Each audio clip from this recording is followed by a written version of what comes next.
Hey people, let's begin. I remember back when Skyrim was first announced. Me and my buddy were more excited for this than we have ever been. The game launched and I got my dad to drive me to the warehouse that had my pre-order of the special edition. You know, the one with the old Duin statue? I still got that bad boy. Nothing else was in the forefront of my mind than sitting down and playing this game. The trailers had me hyped for I don't know how long. I talked with other pals on Skype while playing and we were all extremely hyped and had the greatest time while playing, both on launch day as well as the coming years. We really do push the technology, so you may need to upgrade your PC for this game. I especially remember when my friend came over at 10 AM or something one day and we began exploring Skyrim's massive and immersive world. After what felt like about an hour, we agreed to get something to eat, only to notice that it was now 11 PM. We had played almost 13 hours without moving and without even noticing. No other game has ever hooked me to that extent. Not before, not after. Albeit I had way more time on my hands back in 2011. So now that I'm an old man and I have way less time and energy on my hands, I have put off revisiting Skyrim for quite some time. But now's the time, I think. With my new mic arm, I am ready. I think. I did go back and forth on whether or not to get the anniversary edition, but eventually decided to go for it. As mentioned in my earlier vid, I played Skyrim to death and have tried several times to get back into it, but I have every time been burnt out by the time I get out of Helgen.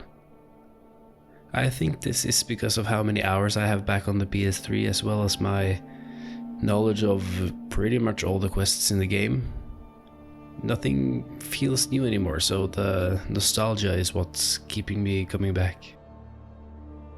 Also, I know there's modding, but I am extremely talentless when it comes to that sort of thing, and therefore I have forsaken that idea. That was way too difficult for me. So that's also a reason for the anniversary edition, because when I launched the game, it popped up a "thank you for buying Skyrim for the 100th time" type of message and started downloading a bunch of stuff. I'm intrigued, I thought to myself. I clicked new game and my adventure began. My character is, as most of the time when I get the option, an orc. I just love the aesthetic of these awesome bastards. And also the playstyle I like the most, I feel like fits them the best. Stealth Archer. You just got pranked, bro! I love the two-handed armored berserker type of playstyle, just oonga boonga murder. I have decided to try to roleplay as much as I could and only stick to the skills that make sense for my character. At the same time, I of course want to have fun, so stuff like lockpicking I still do. But magic I won't dabble in, because that doesn't fit my character at least. A tiny bit of backstory before we start. My character was born in a tribe of orcs living in the province of Cyrodiil, which his ancestor, the champion of Cyrodiil, Khorgar, founded about 200 years ago. My character's father was a fierce warrior, and he himself was expected to follow in his footsteps. Khorgar, the champion of Cyrodiil, is the character me and my friend made on my first Oblivion playthrough on my old Xbox 360. He did absolutely everything in Cyrodiil except for the aids for Bruma quests, cause me and my friend were pretty much done with the Oblivion gates at that point. From a young age, my character showed a keen interest in the way of the warrior and was trained in the art of combat by his father. He quickly became pretty strong in the way of the two-handed weapon arts, but he also had a kind and compassionate nature that set him apart from his kin. He is, however, absolutely talentless when it comes to smithing, so he will be reliant on finding or buying better weapons. He has some extremely basic knowledge with grindstones, but that's pretty much where it ends. However, he was not content to stay in Cyrodiil. He had always dreamed of visiting the province of Skyrim and seeing the northern province in all its glory, and decided to set out on his own. At the point of the capture, he had been out adventuring for a couple of months, and while venturing the wilds, he's been forced to dabble in some survival skills. This includes lockpicking, potion making, and he has also become quite skillful in the culinary arts. He has an innate wish to help, but rarely does so without a type of reward. Still, he does not turn a blind eye to unfair treatment of people, and therefore he can be pretty quick to act on violence, as you'll probably see later in this talk through. What even is this? I don't really know what this is, but bear with me. As soon as he entered Skyrim, he was of course ambushed, handcuffed and transported to Helgen in a cart with these guys. I can finally add this meme organically now. That's funny. Hey, you. My name is Jeff. Well, enough backstory. Back to the game.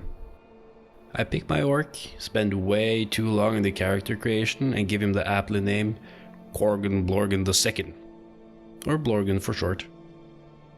We go through the opening execution and the chopping block where Ralof seems oddly happy for some reason, before a large dragon appears and makes quite the commotion which lets him escape.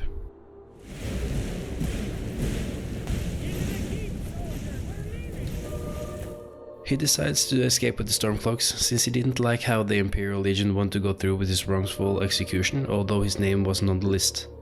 And I have always in previous playthroughs gone with the Imperials, so time for something new, I think. He escapes Helgen while absolutely obliterating both the Legion and this poor bear, before watching the mysterious dragon fly off in the distance. Also, I forgot to mention that I'll be playing on survival difficulty in this playthrough. Survival difficulty introduces stuff like hunger, cold, and the need to sleep. Okay, back to the game. Ralof shows him the way to Riverwood, a small tranquil village among many in the province of Skyrim. On the way there he happens upon what's called standing stones. Tall, upright magical stones with constellations carved into them, and they have the power to grant each user with different types of passive bonuses. Like different skill increases to different skills, for example a flat 20% increase to warrior skills, or other different miscellaneous stats. Some standing stones even give a once per day unique power. Blorgan decides on one stone and continues on to Riverwood. You've got the look of someone who's just seen a dragon. Things just go from bad to worse. First the war, now dragons. What's this world coming to? The Jarl needs to know if there's a dragon on the loose. Riverwood is defenseless. We need to get word to Jarl Balgruuf in Whiterun to send whatever troops he can. If you'll do that for me, I'll be in your debt. That's right. Don't worry, Uncle Ralof. I won't let those soldiers sneak up on you. He investigates the village and happens upon the local trader, which tells him about an artifact which was stolen from him. I guess our hero has some sort of memory loss because his quest to inform the Jarl of Whiterun about the dragon attack has left his mind and has been replaced by, ooh, shiny artifact in ancient ruin. Korgan Blorgan treks then forward to the fabled Bleakfall Sparrow, and he deals with the bandits and then... what's that? Zombies? No, these are Draugr, also known as undead Nord warriors. They are a type of undead creature found in the province of Skyrim and are the reanimated corpses of powerful Nords who have been buried in tombs or burial mounds called barrows, hence Bleakfall Sparrows. There's so many dead people here. They possess superhuman strength and are able to wield a wide range of weapons and magic. Our first encounters are just regular Draugrs, and with the level system in Skyrim is they level alongside the Dragonborn, all the way up to Draugr Deathlords, which are the most powerful ones.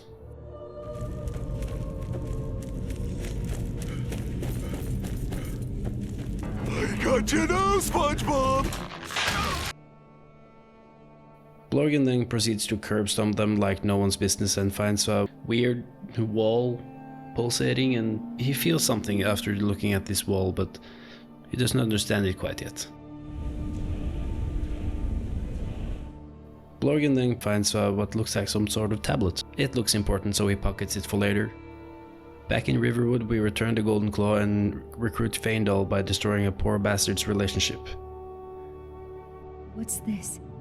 If that oaf thinks all I'm going to do is stay in that filthy house of his and clean, You can tell Sven that he already has a mother. This makes me confused though. Feindal wants Camilla for himself, so he forges a letter making Sven look bad, which makes her break up with him so that Feindal can swoop into those DMs. But then he'll gladly join us as a companion right after and never shares another word with Camilla ever again. I don't know, it's just an observation.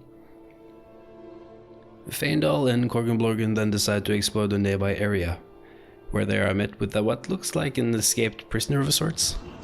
I'm having a fucking panic attack right now. I need to calm the fuck down. She tells us about some evil traders in Mistwatch, which Blorgen and Feindal notes down and show the woman the way to Riverwood before continuing. If you can stop them, you'll be a true hero. Bye, have a great time. Approaching Whiterun, we see the companions seemingly having a nice conversation with the giant.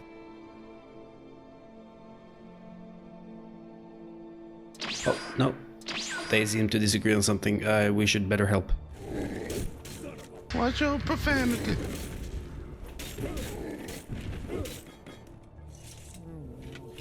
Must have run off. After helping, Korgenblorgen is then informed about the companions of Whiterun and decides maybe check him out later. First, this Mistwatch place.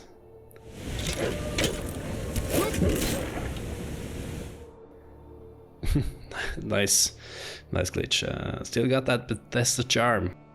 On the road to Mistwatch, Blorgen happens upon a cavern with a blind guard. Who's there? Rodolphe? That you? Yes.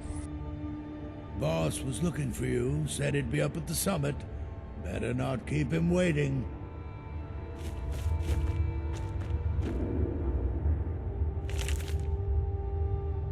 Blorgen, not being a heartless savage, decides to just let the poor guy be. Side note, I just love this book the blind guy has. It's all blank pages. That's hilarious. I feel like he's been giving this book and he thinks he's just reading it or something. I don't know. It's sad and funny at the same time. I don't know. After killing all the blind guy's friends because of self-defense, of course, Blorgen encounters a necromancer and some sort of undead wolf. Cool. That's something new, I think. I don't remember seeing that ever before.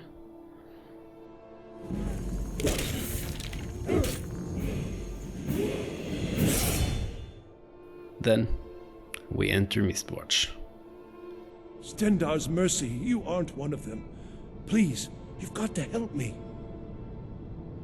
It's my wife, Viola. I think she's being held in this tower. I managed to sneak past the guards and get this far, but I don't think I can go on. I'm no warrior. Please, can you look for her? You can't hide from it.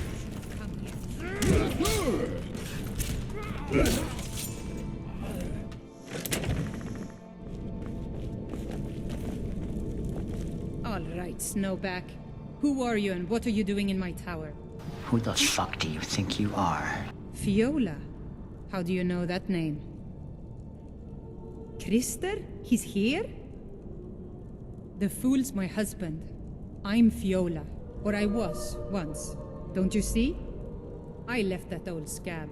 Came home to Skyrim and found this rabble of bandits.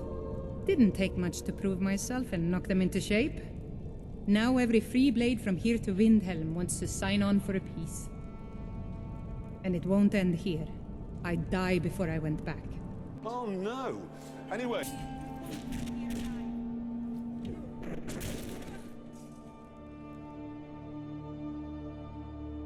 You might want to know why Blorgen killed Fiola. It's because of the frightened woman, which was held captive and tortured. Blorgen himself has been unfairly treated in the past, which made the decision to end the bandits' reign of terror pretty easy to make. Upon arriving at Windhelm, he notices blatant racism, and he learns that Jarl Ulfric's lack of interest in anything but Nord's, really. Stormcloaks. But we haven't taken a side because it's not our fight. Hey, maybe the reason these Greyskins don't help in the war is because they're Imperial spies. Imperial spies? You can't be serious. Maybe we'll pay you a visit tonight, little spy. Do you hate the Dark Elves? Are you here to bully us and tell us to leave? You've come to the wrong city then. Excuse me, what? So his decision to join the Stormcloaks is... he's a bit uneasy with this decision. The Dark Elves live in a run-down slum called the Grey Quarter. Ulfric's content to keep it that way. We do some shopping in Windhelm and meeting this fine young fellow named Nils and start picking up some side quests. Have you seen that shrine of Azura? Back at the quest marker, because the quest marker, even though I have this love-hate relationship with this, but back at the quest marker at Fiola, we know that it's bugged. Not even console commands helped. Nothing happened both with misspelled and correctly spelled commands. Oh well, let's do it with this like we do with all bad thoughts. Tuck it away and don't think about it.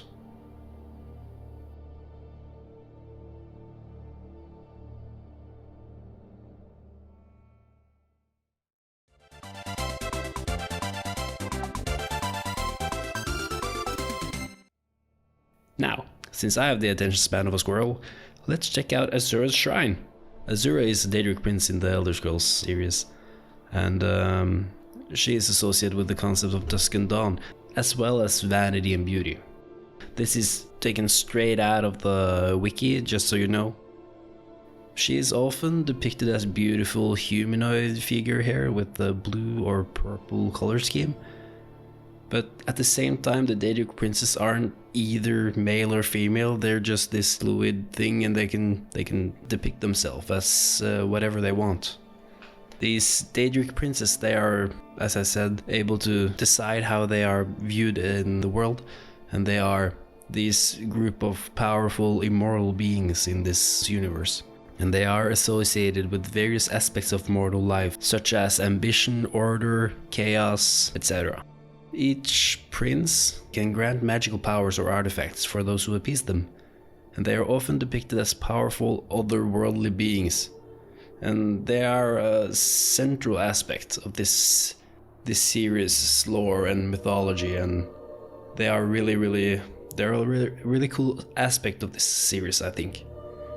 And you can really hear where I'm just going off script and not reading the wiki page, but yeah, they are really cool.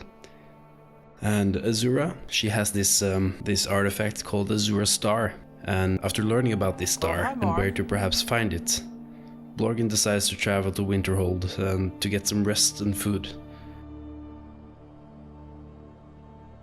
Here he also meets a fellow which has some information about the star. Azura's Star, a Daedric artifact that allows any number of souls to pass through it.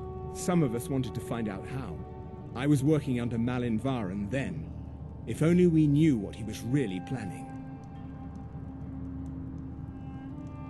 Malin wanted to alter the star. He was dying, disease. He thought he could store his own soul inside, become immortal.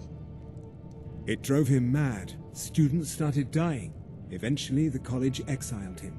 He took a few loyal disciples to Ilinalta's Deep and vanished. Look, I don't care who asked you to find the star, but don't take it back to Azura. The Daedra are evil.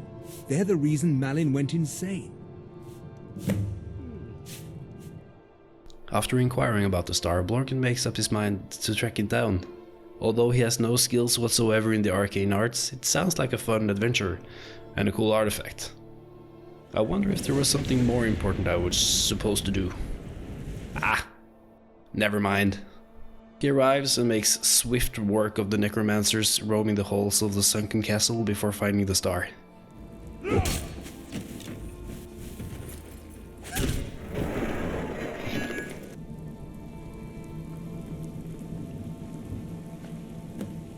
He then returns the star to the man in the inn because being chosen by Azura was not something Corgan Blorgin particularly enjoyed. He was never the spiritual type, he was just out for adventure. Azura's Star. Maybe this is my chance to make things right. I can finish Malin's work, the way we had meant to before his madness. It would mean cutting the star off from Azura. Only black souls would be able to enter it once we finished. The star is being used to sustain Malin's soul. I can't fix it while that fragment of him is inside. Precisely. But it's not as simple as enchanting Malin away. He's put up barriers. Souls are only allowed in, not out. If we were to somehow send a soul inside the star, one that was ready to overpower Malin from the inside... I don't like where this is going. He is then, after some exposition, transported within the star, where he is tasked to kill the soul inhabiting it.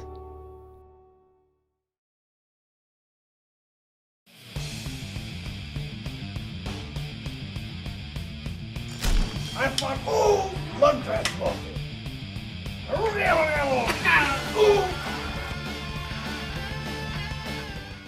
After that is done, he rightfully claims the star as his own and is on his way. Go ahead, take it. I'd sooner finally put this chapter of my life behind me. He recalls someone talking about a sacrament back in Windhelm, so he treks back there to see what that was all about.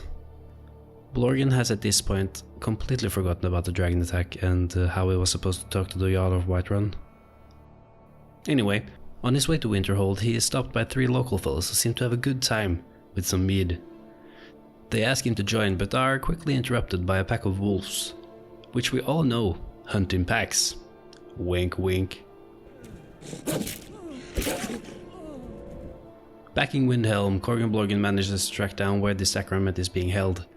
It is actually called the Black Sacrament and is a ritual performed by those who wish to contact the Dark Brotherhood, which is an organization of assassins that operate throughout the world of the Elder Scrolls series, also known as Tamriel.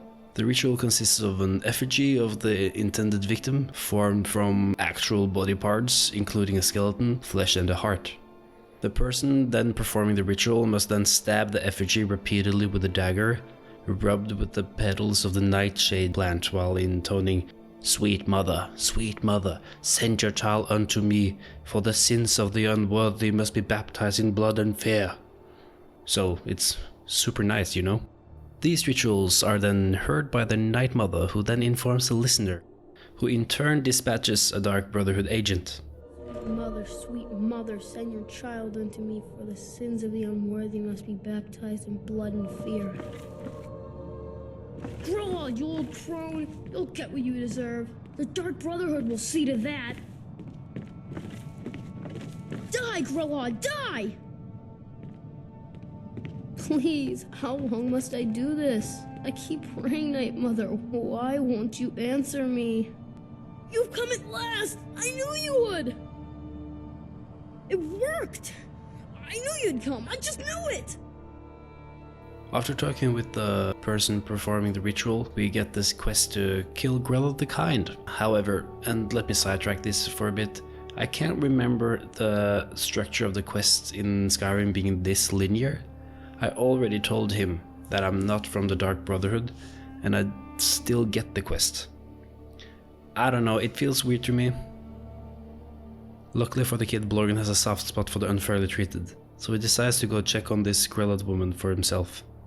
So he takes the carriage over to Riften to investigate. And just a quick side note again, this whole no fast traveling shtick with the survival mode has really made this experience way different than before.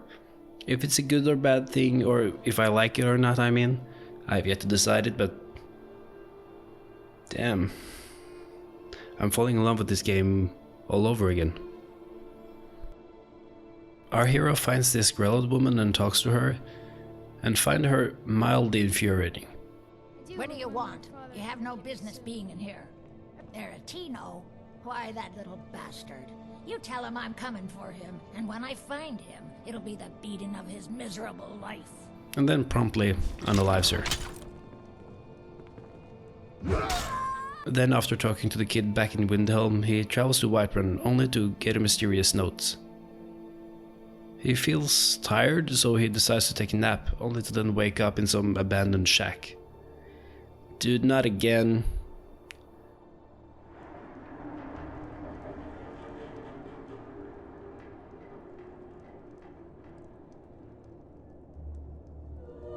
Sleep well. Does it matter? You're warm, dry, and still very much alive. That's more than can be said for old Grelod, Half of Skyrim knows. Old hag gets butchered in her own orphanage. Things like that tend to get around. Oh, but don't misunderstand. I'm not criticizing.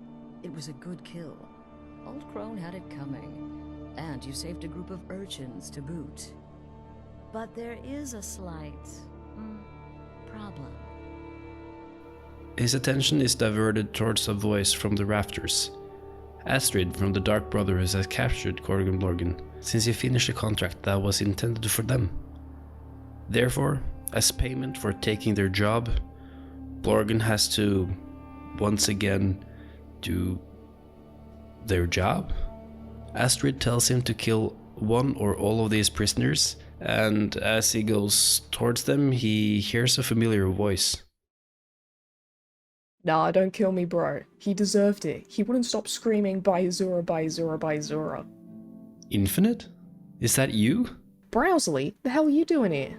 I was gonna ask the same. I mean, it's my playthrough of Skyrim. Never mind that. Would you kindly release me? This chick kidnapped me and now I can't leave. Well, of course, she kidnapped me too, so I'm already gonna off her, I think. Sweet, and then you'll set me free? Sure. But only if you shout me out in a fun way while I'm leaving this hut. What? I want to hear you shout, "Remember to subscribe to Browsley," or something like that. Fine. Like, anyone want to watch your videos anyway. What? What? So I'm sitting there, barbecue sauce on my titties. The anticipation. You dare attack me?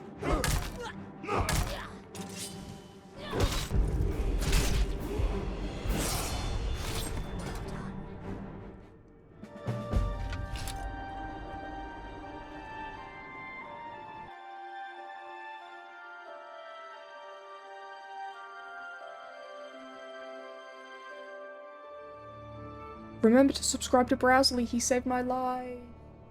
After killing both Grelod and Astrid, Blorgan decides that the Jarl has waited long enough and treks back to Whiterun while exploring along the way. It's time the Jarl gets some information about the dragon attack on Helgen, I think. On his way to Whiterun, Corgan Blorgan happens upon a vampire cave and fights them. Even this, not so stealthy vampire orc. Before arriving at Whiterun. He then once again gets distracted, though, by the large upside-down boat and enters Jorvaskr, the house of the companions. He strikes up a conversation with some of the members, and after proving his worth, he is now a companion himself. Our first mission is to shake down a guy named Battleborn, and what ensues, I really can't describe, just watch this. You can't scare me into submission. Let's go. Come on, let's... Never should have come.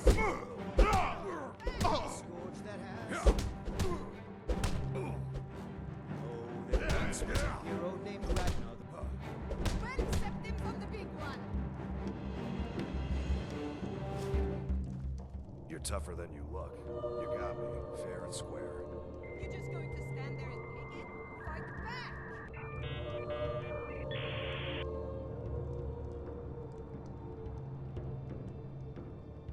Fine, I'll take care of it. Just please leave me alone. I don't know how this happened, but this made me chuckle.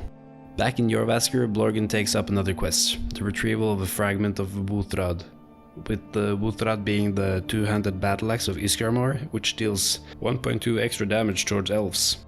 That's funny, a racist battle axe. After entering the tomb, Farkas and Corgan Blorgan explore until our hero manages to trap himself, which then forces Farkas to transform into a werewolf to dispose of the Silver Hand ambush. And the Silver Hand is an organization devoted to hunting down and exterminating werewolves, which we now just learned that most of the companions are comprised of, in some extent at least. After collecting the Wuthrad shard, disposing of a buttload of Draugr, and witnessing something out of a Lovecraft novel, The fuck is you looking at? Blorgan is finally a fully fledged member of the companions. Well, boy, you're one of us now. I trust you won't disappoint. Oh, alright. Now the Jarl shall hear about the dragon. But what's this? Blorgen has been challenged to a duel? Well, we can't have that, can we? Let's go and show him who's boss. He ventures out to this secluded place and finds this woman. All it takes is telling her that I got her letter and she's ready to fight. You're mine.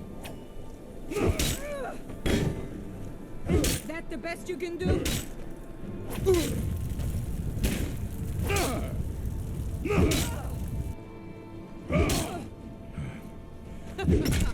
Think you can touch me? Mercy. She does, however, go down quite quickly, and as a reward for doing her in, we get this sweet-ass house. For free. Pretty nice, I must say. It's free real estate. This also has to be some of the Creation Club content added by the Anniversary Edition, because this I don't remember at all from the previous playthroughs. Get on with it. Yes, get on with it! Alright, enough distractions. It's time to give the Jarl the information. Corgan Blorgen then heads back to Whiterun and delivers the message about the dragon. And after a lot of uninteresting banter, Blorgen of the Corgan is tasked with helping a wizard retrieving a stone from Bleakfall Barrow. That sounds oddly familiar. Seems like luck would have it that we already are in possession of the tablet Farengar wants. Ah, the dragon stone of Bleakfall's Barrow. You already found it. You are cut from a different cloth than the usual brutes the Jarl foists on. After this, Irileth comes running in need of help, where the three of us head on to Jarl Balgruuf to relay the information from the guard. I'll just add these thoughts here as they talk in the background. I have to reiterate that I find it weird how one can simply deny doing quests. Whatever you do, you get the quest in your log, just sitting there staring at you, judging you from not completing it. Yeah. We are then asked to accompany Irileth to the fort where there has been a dragon attack, because we are now the leading expert on dragons, apparently. It arrives, and after some failing, our hero deals the final blow. Oh, great. Thank you for kill stealing, you dumb guard. After the dragon is dead, it begins to glow, and its flesh and essence begins to burst and flow into Corgan Blorgen. Totally dumbfounded, our hero just stands there as the Nord guards gawk at him, telling him it's the Dragonborn. I can't believe it. You're Dragonborn.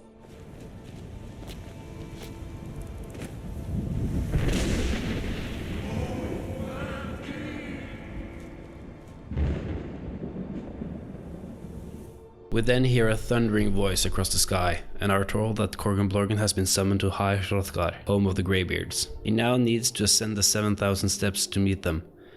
And at the top are the Greybeards, the masters of the Thuum, which are dragon shouts, who inform Corgan Blorgen of his destiny as the Dragonborn, and teach him his first shouts. Thro means balance in the dragon tongue. Combine it with fus, force, to focus your thumb more sharply.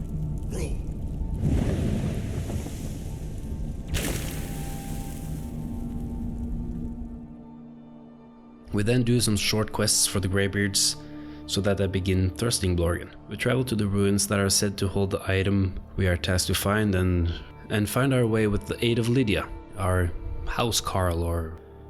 Damn, it seems like the horn has already been yoinked. The note left behind tells Blorgen that a friend is waiting for him at the inn in Riverwood, and he makes his way over there. I just have to say that this friend, how the hell did he or she get in there without killing anything? And the run fast shout, how did she get past that? Anyway, at the inn, I do as the note tells us and ask for a room in the attic. Corgan Blorgen is then introduced to Delphine, who not so stealthily shows him to her secret bunker under the inn. Close the door.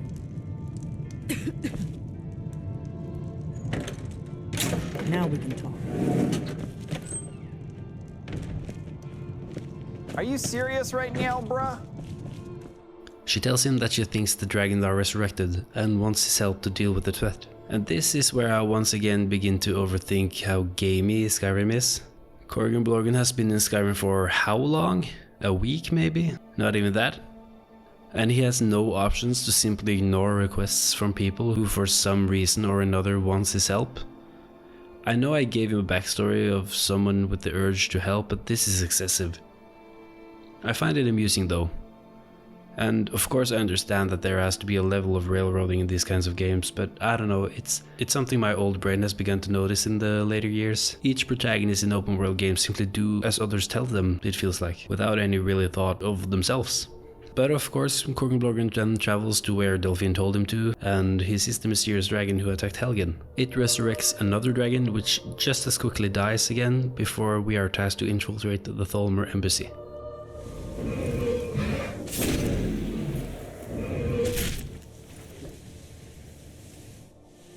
The first thing we need to do is figure out who's behind the dragons.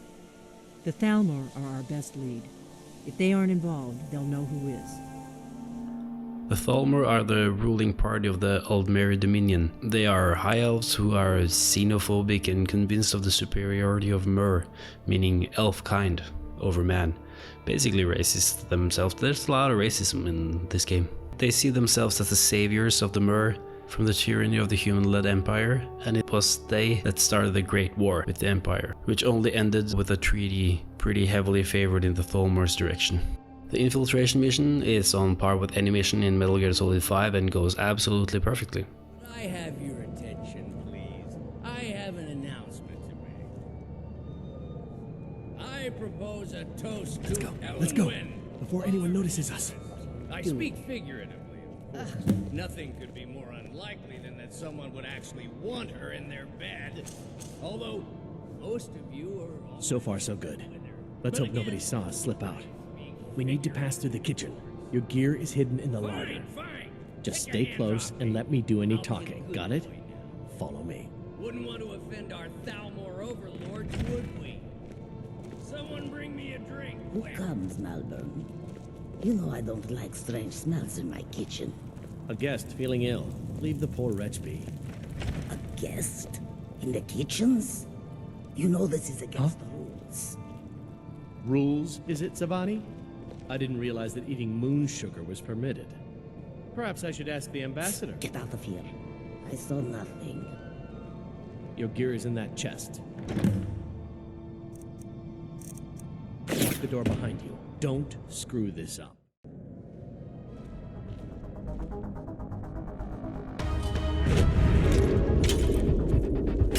Easily blocked. Never should have come.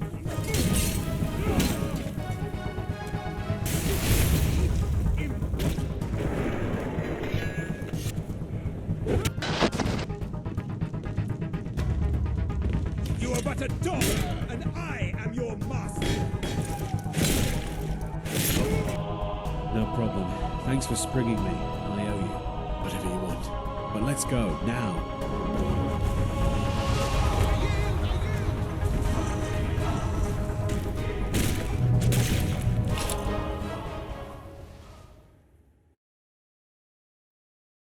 After a successful mission, we are once again tasked to track down someone who might be able to help us.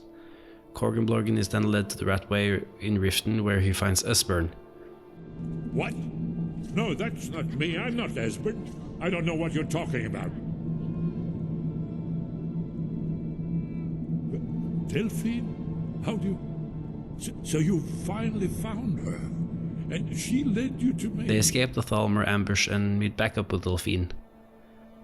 The exposition teaches us about the Hidden Blades hideout and its location, which hold the fabled Oldwin's Wall.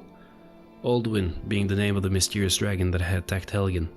It is believed that this wall will help out in uncovering the mystery behind Oldwin's return, and by extensions their desire to defeat the dragon god. On their way to the hideout, Blorgan does an amazing show of skill both in killing dragons as well as incredibly hard and brain-dizzling puzzles, which have kept people out for centuries. If my sarcasm isn't apparent, I have nothing other than negatives when it comes to the puzzles littered around Skyrim. How dumb does Todd think we are? But at the same time, they're easy. I don't know.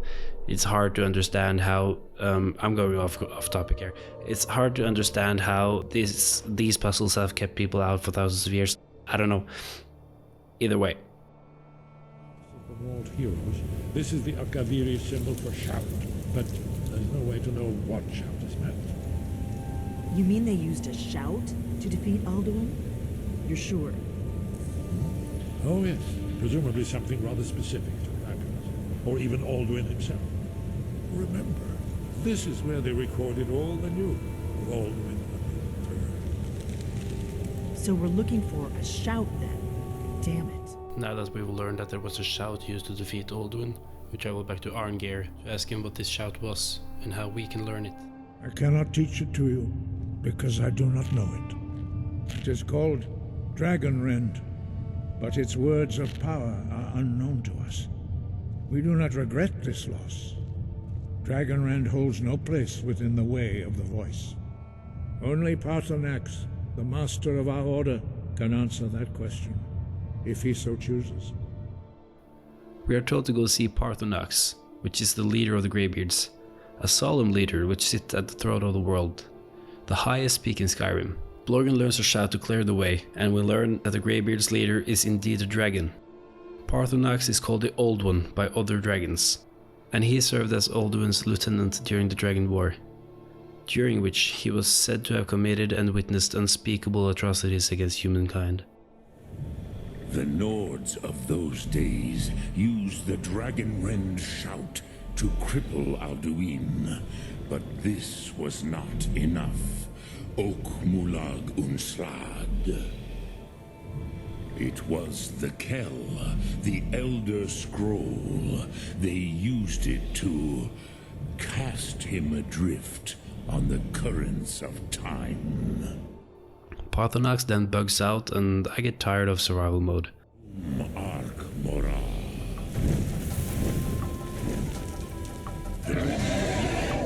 Greetings.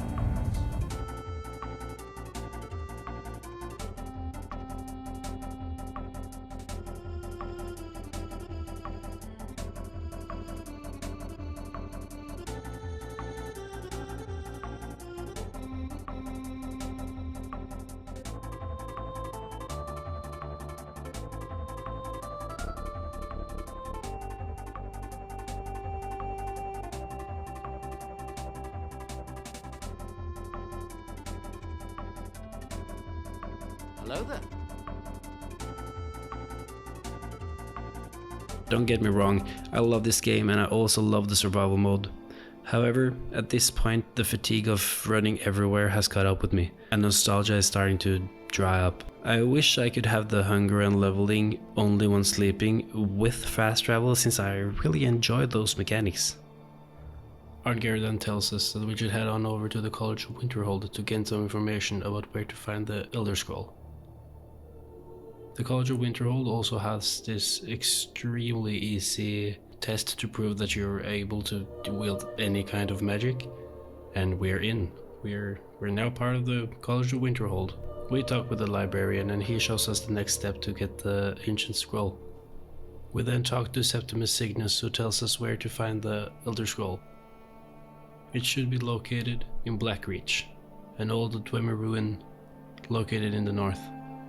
This place is said to hold the knowledge needed to defeat Alduin. This place is so beautiful. I remember really well when first entering here.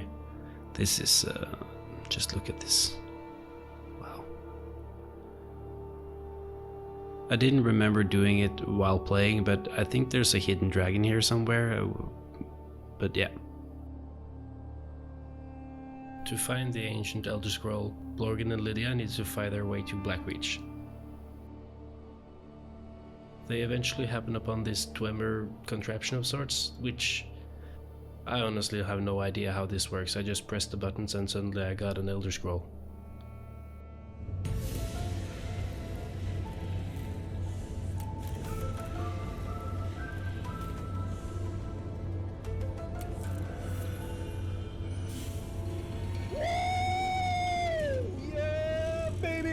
That's what I've been waiting for. That's what it's all about. Woo! Well, I guess it's back to Paarthurnax. Yoink! Back at the third little world, Blorgan reads the scroll at the Time Rift and is shown a vision of the past, and thus learns the 3 words of power needed to ground a dragon for a short period of time.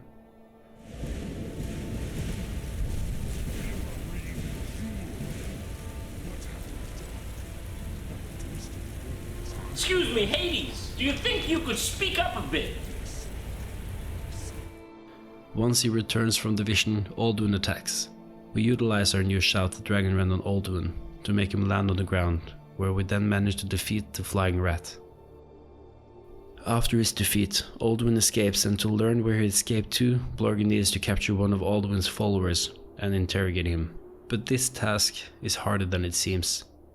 To get Jarl Balgruuf to let us use Dragon's Reach, who has a built-in dragon capture machine, he needs us to negotiate a treaty amongst the civil war against the Empire and Stormcloaks. Also, this is a side content thing with the civil war and which side you're on and who you should side with and where you should do with the civil war, etc. I've just completely skipped that part. I haven't done these quests. I don't really care about them, and neither does Korgunblorgen. So yeah. We sweet talk Ulfric and General Tullius to make them attend the peace treaty at High Hrothgar. Esbern then cries about Paarthurnax being a dragon, but Blorgin blatantly ignores that and makes Esbern show him the name of the dragon, which they now will capture at Dragon's Reach. We capture the dragon, and it tells us that Alduin has retreated to Sovngarde, the Nordic afterlife created by Shor, the Nordic manifestation of Lorkhan, the creator of the mortal realm. Nords who have died valiantly in honorable combat arrive in Sovngarde after death, and Korgunblorgen gets to do the single most badass thing in the entire game: ride him to the place where the portal to Sovngarde is.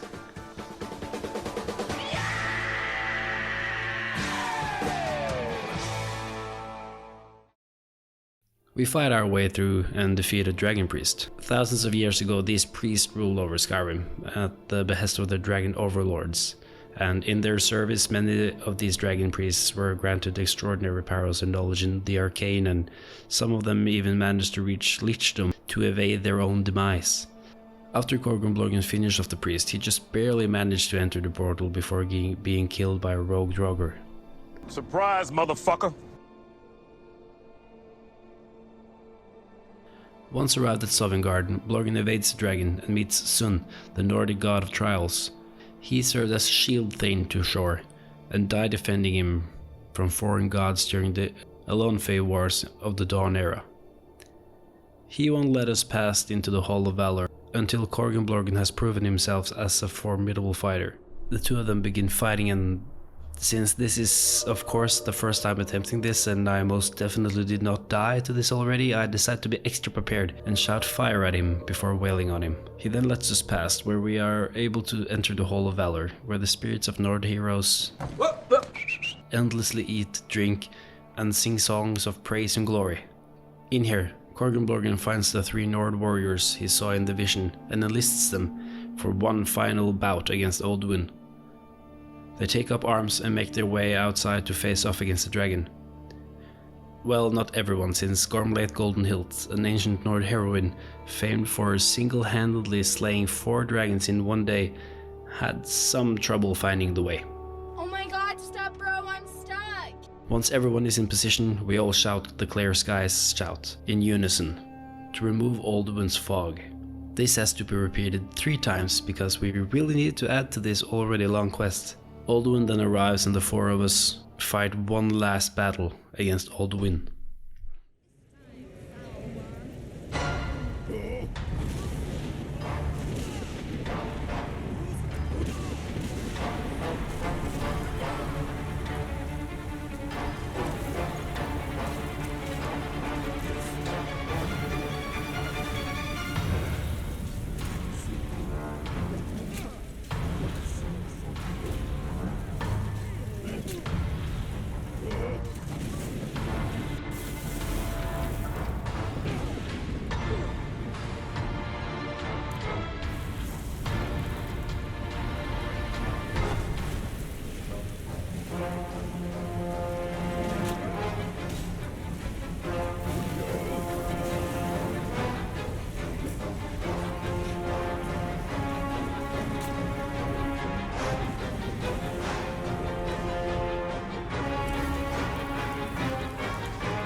Once Alduin is finally killed and, whoa, fucking explodes, soon then transports us back to the third of the world, where we are met with tons of dragons celebrating the World Eater's defeat. Parthenax says his goodbyes and the main quest line of Skyrim is over. Okay, now for the disappointing ending. I did begin the DLCs and actually had a great time exploring the Dawnguard one, since I've never really played that before, not entirely. It got me invested. And the way we make our way to the castle and getting recruited to the Dawnguard, how we find Serana being trapped with an Elder Scroll, how we can either accept or refuse Lord Harkon's offer to become a Vampire Lord, to then learn of another Elder Scroll tucked away in the Soul Cairn, which in order to enter, Corgan Blorgan had to either become a vampire or trap a part of his soul into a soul gem, which was an easy decision for him since he's already done that. The Soul Cairn just looks so cool, and it's this awesome place that just looks extremely magical. And then the 3 guardians, that was the reason Serana's mother was trapped. They were fun to hunt down and kill. They honestly fell kinda fast. But then the game crashed, and I got every bit of steam just sucked out of me. And I stopped playing for several months. And life just happened. I've yet to pick Skyrim back up as of now, and I don't think I'll do it in quite some time.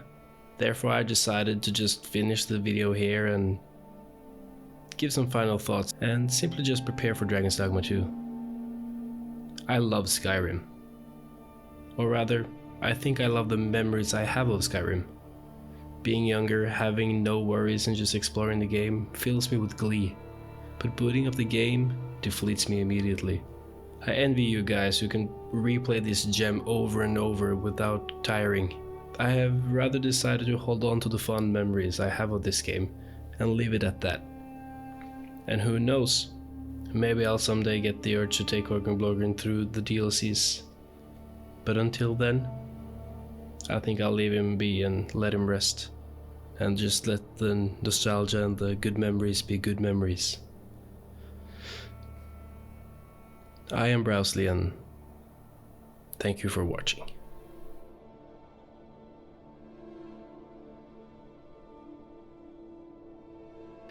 However, he was not content to stay in Cyrodiil. He had always dreamed of visiting the province of Skyrim.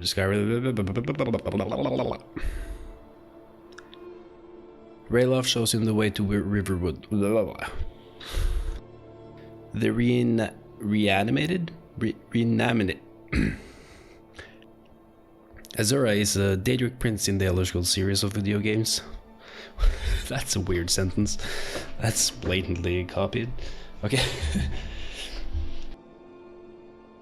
Blorgan has at this point completely forgotten about the dragon attack and how he was supposed to talk to the Jarl. Blorgan has